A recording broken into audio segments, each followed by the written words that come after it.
Donc, je suis née, j'ai grandi à Québec, tout près de ce qui est aujourd'hui le campus de l'Université Laval, mais qui n'existait pas à l'époque.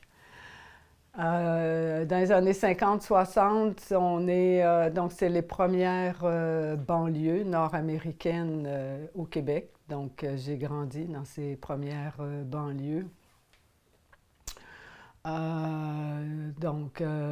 Les rues bien alignées, les maisons toutes pareilles alignées, les pelouses entretenues, tondues, les familles nucléaires, les mères au foyer, vraiment, donc la banlieue typique, jeune banlieue, donc des années 50-60 à Québec. Donc mes parents ont eu à apprendre cette nouvelle forme de socialité, hein. Les deux venaient de petites villes rurales. Donc, évidemment, là, des milieux assez protégés et sécuritaires, je dirais, où il ne se passait pas grand-chose, en fait. Sauf, il y avait beaucoup d'enfants. Donc, on jouait, il y avait la petite école au coin de la rue. Et ça, le fait, donc, qu'il y a eu beaucoup d'enfants, on jouait beaucoup dehors, on était beaucoup laissés à nous-mêmes. Il y avait des jeux d'équipe, il y avait de la camaraderie, il y avait de l'entraide, il y avait de la chamaillerie, de la bagarre, il y avait de la rivalité, de la jalousie. Donc, la vie, quoi. Donc, ça a été, pour moi, là, c'est ça, un lieu là, pour l'apprentissage de la vie. Sinon, donc, mes parents, mon père a grandi en Gaspésie, donc début du siècle dernier. À l'époque, la Gaspésie, c'est un village de pêcheurs très pauvre, sous la tutelle donc, des propriétaires anglophones, malgré que mon père venait d'une famille de notables. Mais ceci dit, le fait, est-ce que c'est parce qu'il a grandi en Gaspésie, je ne sais pas, mais il va donc toute sa vie être pleinement engagé dans des causes de justice sociale. C'est quelque chose qui lui tenait beaucoup à cœur. Il va faire, donc lui avait fait son cours classique sans avoir à devenir religieux, parce qu'à l'époque au Québec, si tu voulais faire des études classiques ou à l'université, il fallait que tu deviennes religieux, sauf si tes parents avaient les moyens. Donc, dans les années 40, mon père va être dans les premières cohortes d'étudiants à la Faculté des sciences sociales, qui a été fondée en 1938 par Georges-Henri Lévesque, le père Georges-Henri Lévesque. Cette Faculté des sciences sociales, donc, qui va devenir aussi le terreau pour ces hommes et ces femmes de la Révolution tranquille, qui vont donc beaucoup s'investir là, ce qu'on a appelé la Révolution tranquille au Québec. Donc, et mon père s'est spécialisé en économique et va participer, là, va s'investir là, dans une des premières grosses compagnies d'assurance collective au Québec. Ma mère était mère au foyer, on était 5 enfants, donc à son grand désarroi, parce qu'elle aurait voulu vraiment faire des études universitaires. Dans les années 20-30, c'était pas possible, en tout cas pas encore pour les femmes au Québec, sauf de très rares exceptions. Mais c'était une artiste peintre. Dans les années 60, elle a réussi à faire ses beaux-arts. Elle a étudié avec Jean-Paul Lemieux. Elle faisait des expositions solo. Donc tout ça, ça l'a sauvée de sa vie de femme au foyer là, et de banlieusarde, parce que c'est pas tellement sa tasse de thé. Et finalement, dans les années 70, elle va faire un cursus à l'Université Laval. Là, le campus existait. En traduction, elle va devenir traductrice. Donc mes parents, je dis tout ça, là, mais c'est pour dire aussi que mes parents étaient très ouverts aux idées de la Révolution tranquille au Québec. donc de prendre ses distances face à l'emprise de l'Église, du clergé, et les études postsecondaires universitaires pour tous les enfants, garçons et filles. Mes parents n'ont jamais fait aucune différence à ce niveau-là. Donc, ça, c'était des gens qui avaient là, quand même, à l'époque, l'esprit très, très ouvert.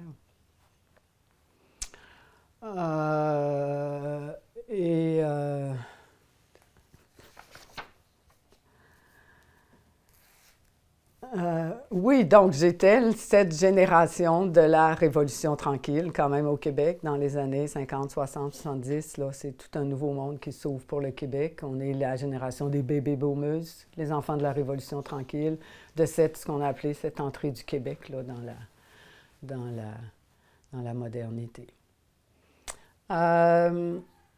Donc, mes parents ont fait des sacrifices pour que tous les enfants fassent l'école privée. Au secondaire, à l'époque, c'était le cours classique. Donc, j'ai été à l'école Jésus-Marie à Québec. C'était pas trop loin de la maison. Donc, le collège Jésus-Marie, collège classique, on apprenait encore à l'époque le latin, peut-être le grec aussi. C'est pas des années qui, pour moi, sont nécessairement intéressantes. J'en garde pas beaucoup de souvenirs. Je trouvais que les religieuses n'étaient pas des êtres intéressantes. Je trouvais qu'elle ne mordait pas dans la vie. Elle m'avait l'air un peu morne. Bon.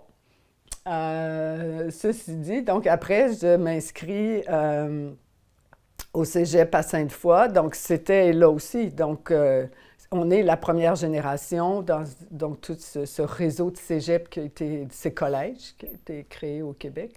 On est la première génération vraiment à aller, donc, post-secondaire. Donc le cégep était un coût minime, l'université pareil, c'était des coûts minimes, il y avait tout le programme de prêts et bourses qui venait là d'être mis en place. Donc j'avais pas de difficulté à l'école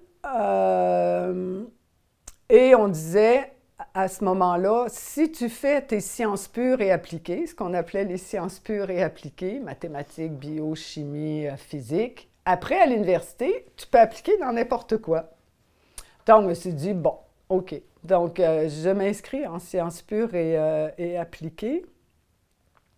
Je fais les 2 ans. Et je veux mentionner là, une amie que j'avais rencontrée donc, à Jésus-Marie. On s'était tout de suite là, reconnus d'une certaine façon. On va faire notre cégep ensemble. Elle va d'ailleurs devenir professeure de mathématiques, Caroline. Mais surtout, avec Caroline, notre idée, c'était de sortir de notre banlieue et d'aller découvrir le monde. C'était là. On a 15 ans, 16 ans, OK? Et d'aller dans le Vieux-Québec, ce qu'on appelait à l'époque le quartier latin, hein? Avant le tourisme de masse, avant que le Vieux-Québec perde son âme. C'était le quartier latin, il y avait là toute une communauté d'artistes, de marginaux, de beatniks, qu'on les appelait à l'époque, et pour nous, donc, ils ont été, tu sais, gentils, ils nous ont adoptés. Mais donc, on avait comme 2 vies, on était là au cégep, on était très studieuses, mathématiques, physique, chimie, tout ça. Bon, les profs nous regardaient un peu étrangement, on était rebelles, on était excentriques. Et sur les cohortes à l'époque, on est en 72. Donc, sur des cohortes de 35 élèves, on est 3-4 filles, là. Il n'y a pas de femmes, OK, à ce moment-là. Pas dans les sciences pures et appliquées, OK? Donc, on faisait nos cours, on était studieuses, on avait des bonnes notes. Mais sinon, donc, on découvrait le monde on arrivait dans le quartier latin. On s'était extraites de notre banlieue pour aller découvrir le monde. Donc, après avoir diplômé du cégep en sciences pures et appliquées, je suis allée voir mes parents et je leur ai dit que je partais en voyage, que j'allais découvrir le monde. Je leur avais dit que j'avais besoin, je me rappelle très bien un soir, parce que ça a été de la négociation quand même, de leur avoir dit que j'avais besoin de vivre la misère, que j'avais besoin d'avoir de la difficulté que la vie de banlieue, ça pouvait pas là, être... Il y avait autre chose au monde que ça. Bon, ils étaient... Et c'est intéressant, j'essaie, plus tard, là, essayer de comprendre leur point de vue à eux. Eux avaient fait des sacrifices pour nous offrir ce qui était important pour eux. C'était vraiment ça, c'était vraiment les études universitaires. Donc, j'imagine qu'ils n'ont pas trop... écoute, peu importe à l'époque ce qu'ils ont compris. Mais mes parents m'ont dit à ce moment-là, ils ont dit, écoute, nous, notre responsabilité, c'est que tu obtiennes un diplôme universitaire et après, tu feras ce que tu veux de ta vie. Donc, ça a été le deal avec mes parents. Je leur ai dit, d'accord, je vais à l'université. Je vais à l'université. Je vais me chercher un diplôme, un bac. Après, on verra bien. Donc, j'applique à l'Université Laval, qui était, donc, c'est ça, juste à côté de chez mes parents, qui avait été bâti entre-temps. J'applique en biologie sous-marine, parce que mon idée, c'était de travailler avec les dauphins, et j'applique en anthropologie. Bon, l'idée d'appliquer, de vouloir travailler avec les dauphins, je dois dire que, donc, je suis une personne excessivement timide. Enfant, encore aujourd'hui, malgré que, bon, je l'ai travaillé un peu, mais enfant, j'étais une personne excessivement timide. Et les relations humaines étaient très difficiles pour moi. Et donc, je me suis dit, je vais travailler avec les animaux. Les dauphins, ben regarde, c'était parfait. Et donc, j'ai été admise dans les deux programmes. Et là, donc, je me rappelle, c'était le déchirement. Puis là, d'en parler avec mon amie Caroline, parce qu'on était inséparables, Caroline et moi, à ce moment-là encore. Bon, j'ai choisi l'anthropologie en me disant, bon, gars, Sylvie, écoute, tu vas faire ta vie avec les humains, finalement. Peut-être qu'il faudrait que tu apprennes à côtoyer. Je ne sais pas, je ne me souviens plus qu'est-ce qui a fait que je suis allée en anthropologie. Donc, le département d'anthropologie de l'Université Laval était un tout jeune département à l'époque, qui a été créé au début des années 70. Moi, je commence mon bac. Je crois, en janvier 73. C'est un petit département très dynamique, d'excellents profs, tous des jeunes profs. Donc, je fais mes 3 ans, ça se passe très bien, j'apprends beaucoup, mais j'ai toujours quand même ce projet derrière la tête là, de partir en voyage. Je suis là parce que je remplis un contrat envers mes parents d'une certaine façon, de finaliser mon bac. Mais bon, évidemment, ça a été fructueux aussi, là, tous ces 3 ans en anthropologie. Mais au terme de ça, je ne me sens pas nécessairement anthropologue. Là aussi, donc, j'ai bien performé, j'ai eu des bonnes notes et tout. Et donc, quelques profs m'approchent pour que je fasse une maîtrise et tout ça, et je leur dis, désolé, j'ai un autre projet en tête. Et donc, je vais voir mes parents et je leur dis, ça y est, c'est correct, je peux-tu partir? Et là, ils ont dit oui. Ils ont dit, regarde, nous on a fait notre rôle de parents, on t'a amené jusqu'à ce que tu sois diplômé à l'université. Et surtout pour les deux, vraiment, pour ma mère, mon père, c'est quelque chose d'excessivement important. Comme j'ai dit, on était vraiment la première génération au Québec, là, garçons et filles, à pouvoir diplômer et accéder à l'université. Donc, donc, je termine, je diplôme en décembre 75. Donc, ça fait ces 3 ans, si j'avais commencé en janvier 73. Et dès janvier 76, je pars. J'avais un billet ouvert sur 1 an. Je pars sur Paris. Donc, je vais revenir au Québec en juin 82.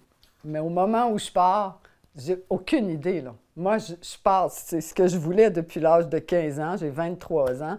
Et là, je pars en voyage. Et j'arrive à Paris. Je reste quelques jours à Paris. Bon, c'est janvier, c'est morne un peu. Puis c'est pas l'Europe, en fait, qui m'intéresse. Et après quelques jours, donc, je pense avoir pris une carte, là, puis être allé comme ça au pif, de voir où, les yeux fermés, mon doigt allait aller, là. L'idée, c'est d'aller plus au sud. Ça aurait pu pouvait être le sud de l'Europe, évidemment, ça pouvait être l'Afrique du Nord. Et finalement, c'est le Maroc. Donc, pourquoi? Aucune idée. Je prends un train, je me retrouve au Maroc. Je fais ce voyage-là avec une Québécoise que j'avais rencontrée à Paris. On va rester ensemble là, quelques semaines parce que les deux, on est comme ça, c'est ça. Toute nouvelle aussi là, dans ce voyage-là. On arrive au Maroc, on descend. Donc là, il y a oui, un des lieux où on pose donc nos bagages, c'est un tout petit village de pêcheurs qui s'appelle Tarazout. Aucune idée aujourd'hui parce que, tu sais, on est avant, là. Ce qui est important de dire, c'est qu'on est avant le tourisme de masse. Euh, bon, et donc Tarazout est un petit village de pêcheurs. On loue une petite maison de pierre, une petite bicoque de pêcheur à un pêcheur marocain qui, lui, vient sur la côte quelques jours par mois pour pêcher. Sinon, il habite à l'intérieur des terres avec sa famille. Je me lie d'amitié avec lui. Et éventuellement, après quelques semaines, il m'invite donc chez lui à l'intérieur des terres pour rencontrer sa femme, ses enfants. Je me lie d'amitié avec eux, je reste un peu avec eux.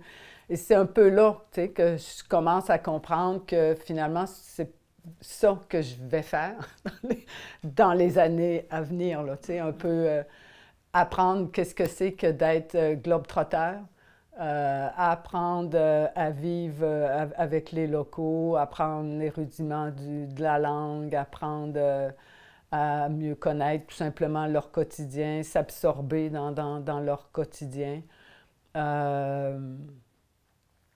Et un mois et demi, je ne sais pas, là, après mon arrivée au Maroc, je vais rencontrer quelqu'un qui va devenir mon compagnon de vie, compagnon de voyage pendant les années suivantes. Il s'appelle Warwick Nias, qui était australien, qui était artiste et qui était bohème jusqu'à la... Oui, des pieds à tête. Et donc, il y avait une vieille et tout à fait fiable Citroën 2 chevaux qui avait aménagé. Et donc, on va se promener avec ça au Maroc. On va traverser le Maroc. OK? Bon, oui, c'est sûr qu'on va visiter Fès, Marrakech, tu sais, mais ça ne me sert à rien de parler de la grandeur et de la beauté de ces villes-là. Là. Tu sais, mais on s'est promené beaucoup dans le Rif, oui, au Maroc. Sur vraiment, et l'idée, c'était vraiment de sortir des sentiers battus. Des fois, on se retrouvait sur des petites routes au bout de la route. La route arrêtait là. Et tout ce qu'il y avait au bout, c'était un hameau de quelques familles berbères.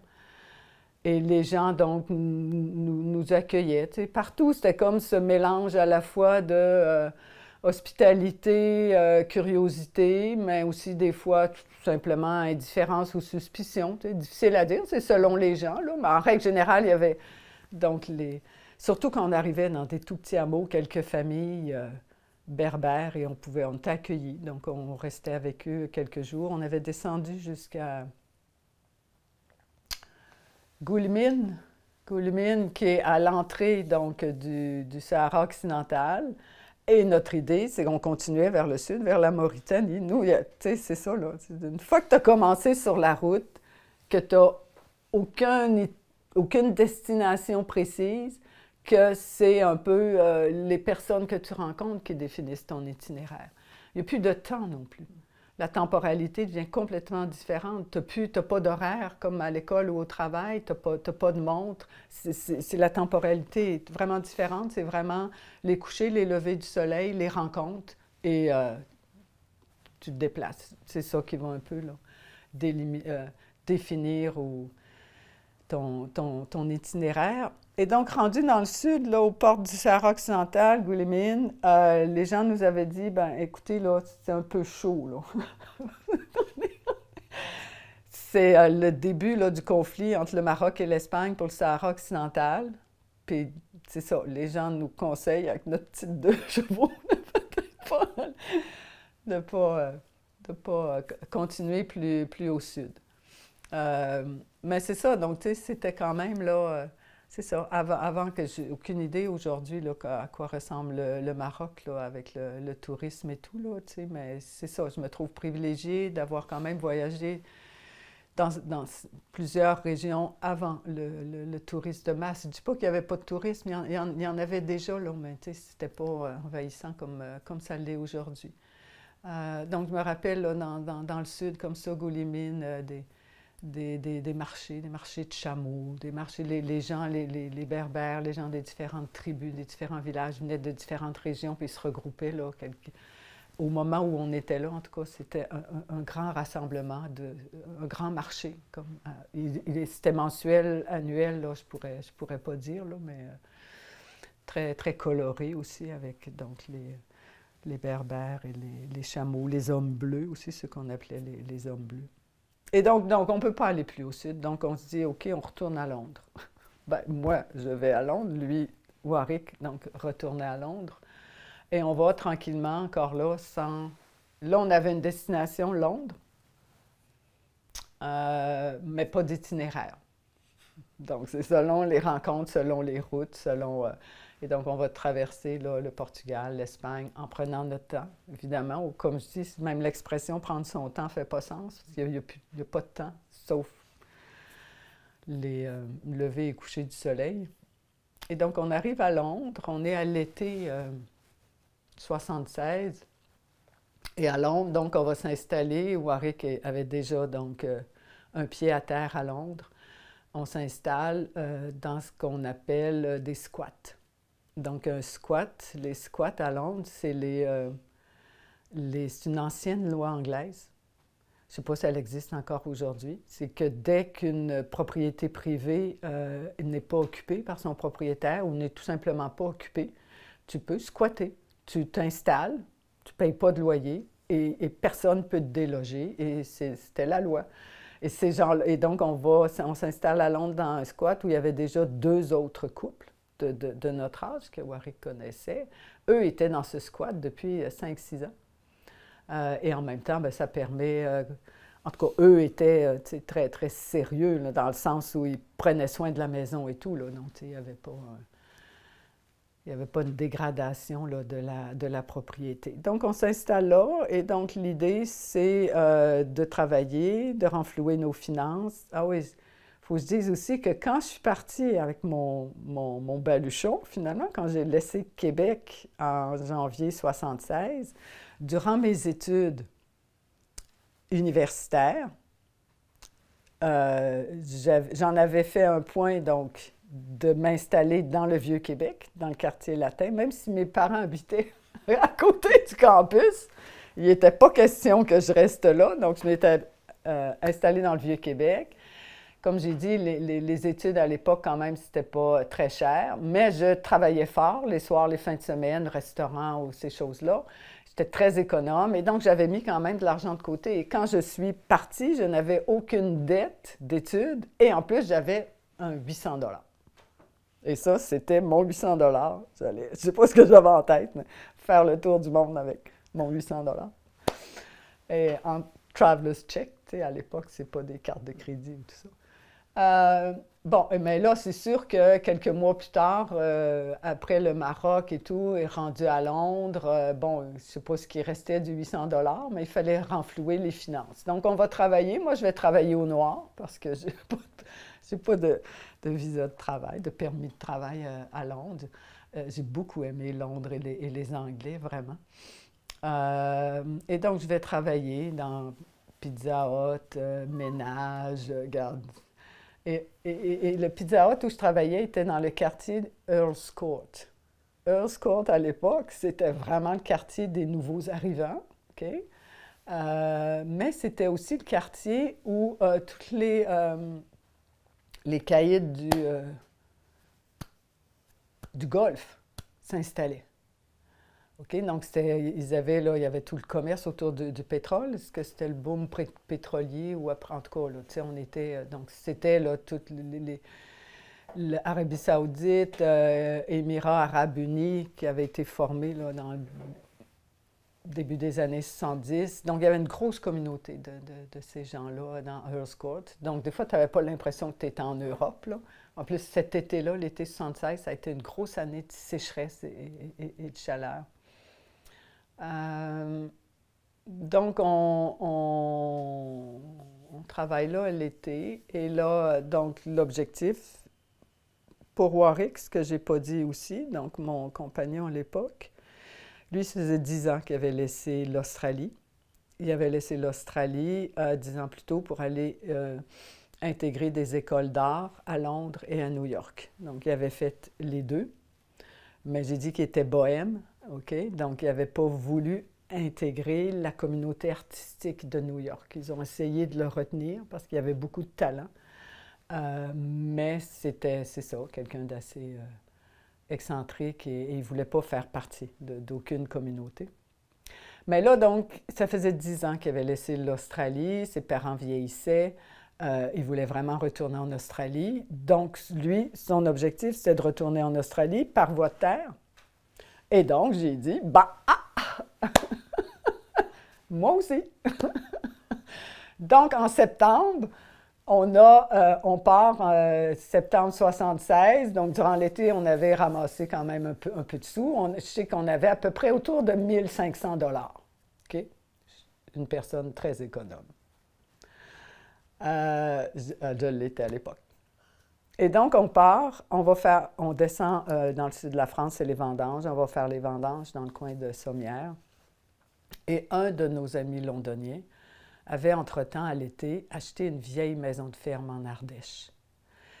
Et il nous avait dit, écoutez, si vous passez par là, allez donc voir si elle va passer l'hiver, parce que les poutres avaient l'air brisées. Tout ça. Puis je suis un peu inquiet. J'ai acheté ça, c'est une belle propriété qui se dégrade beaucoup. Donc, on est allé s'installer là, et c'était effectivement une belle vieille maison de ferme, sans eau courante, sans électricité, en plein milieu de l'Ardèche, en haut d'une montagne. Et quand on est arrivé, il y avait un couple de bergers qui étaient là. Donc, eux avaient amené leurs chèvres, leur troupeau de chèvres à l'été, dans la montagne. Ils avaient aussi 2, 3 enfants. Et donc, ils ne nous attendaient pas, évidemment, pas grave. Donc, on s'installe avec eux et on apprend un peu qu'est-ce que c'est que d'être berger et de faire du fromage de chèvre. Mais début de l'automne, donc, eux vont redescendre dans la vallée et nous, donc, on reste là, on s'installe là. Et pour les premiers mois d'hiver, sans eau, sans électricité, mais écoute, gars, je me rappelle, on ramassait des champignons, des châtaignes, on se faisait des provisions. Le village le plus près était à 5 km à peu près en bas de la montagne, donc une fois par semaine, on n'avait pas de voiture, là. Une fois par semaine, on prenait notre pack-sac, on descendait à la montagne, et le samedi, il y avait le marché, mais on arrivait en fin d'avant-midi, le marché fermait ou dans l'après-midi, tous les producteurs donc ramassaient leurs affaires et repartaient chez eux et laissaient là des boîtes, des boîtes et des boîtes de légumes, de fruits qui étaient encore tout à fait bons pour la consommation. Donc, on remplissait nos pack-sacs et on remontait en haut de la montagne. Donc, on est resté là jusqu'en début janvier. Début janvier, donc 77, on prend la route. On prend la route, on fait du pouce surtout. On traverse ce qui était à l'époque la Yougoslavie. Non, on traverse le nord de l'Italie. Hein? Donc, en tout cas, nord de l'Italie, ce qui était à l'époque la Yougoslavie, Dubrovnik. Je me rappelle là, que c'était une ville absolument exceptionnelle, d'une grande beauté. Dubrovnik, qui donc aujourd'hui est en Croatie, hein, me semble. On descend jusqu'en Grèce, on arrive en Grèce, toujours, donc on fait du stop surtout. On arrive en Grèce, Athènes évidemment, là, qui était quand même assez exceptionnel. Et on va au Péloponnèse. Et au Péloponnèse, on se fait engager pour ramasser des oranges. Après ça, Warwick va se faire engager dans un chantier de construction. Là, c'était intéressant, un des petits villages où on était, Épidavros. On a rencontré donc un Grec qui revenait de Montréal. Lui avait immigré à Montréal pendant une vingtaine d'années, avait fait fortune, dans, selon donc les barèmes grecs de l'époque, était revenu chez lui. Et là, donc, investissait pour construire des maisons touristes. Il voyait bien que la manne s'en venait avec le tourisme. Et donc, il y avait beaucoup de chantiers de construction. Et donc, là, il avait engagé Warwick sur son chantier de construction. D'autant plus quand il a appris que je venais du Québec, là. Et puis, bon. Mais Warwick va se blesser à la jambe. Et donc, on va essayer de soigner ça. Mais non, c'était pas beau du tout, du tout. Donc, on a pris le peu d'argent qui nous restait pour lui payer l'avion jusqu'à Londres. On savait qu'à Londres, il pourrait être pris en charge et tout ça. Et les soins médicaux étaient gratuits et tout allait bien. Mais moi, il n'était pas question que je retourne à Londres. Moi, j'étais sur ma lancée, là. Et donc, je suis restée en Grèce. Je suis restée à Épinavros, là, un certain temps parce qu'on avait des bons amis. Bon, c'était fait, des amis. Les femmes m'avaient montré beaucoup de choses au niveau des herbes médicinales, là, et tout simplement, ou des herbes, donc, pour la cuisine. Mais je vais descendre en Crète. Je vais descendre en Crète. Je vais rester un mois ou deux en Crète, mars-avril. Je rencontre, pas longtemps après mon arrivée en Crète, un Crétois qui a une auberge de jeunesse. C'est la saison morte. Son auberge de jeunesse est à Malia, dans le nord-est de la Crète. Et il cherche quelqu'un juste pour assurer une présence. Même, il y a un peu de voyageurs, hein, mais pas beaucoup. Donc, j'ai dit, ben, je suis votre homme. Donc, je m'installe à l'auberge de jeunesse. Et c'est ça, il y a quelques voyageurs. L'idée, c'est vraiment d'assurer une présence. De temps en temps, je ferme 2, 3 jours, puis là, ben, je partais explorer la Crète. C'est magnifique, là, la Crète. Donc, c'est ça, je pourrais parler de chaque endroit, mais c'est pas nécessaire, là. Donc, mais bon, finalement, après quelques semaines en Crète, je vais rejoindre Warwick à Londres. On est comme au mois de mai. On va donc rebelote, on refait l'été, travailler à Londres dans les Pizza Hut ou faire des ménages ou donc juste se ramasser assez d'argent pour en septembre pouvoir repartir sur la route. L'objectif, c'est l'Australie.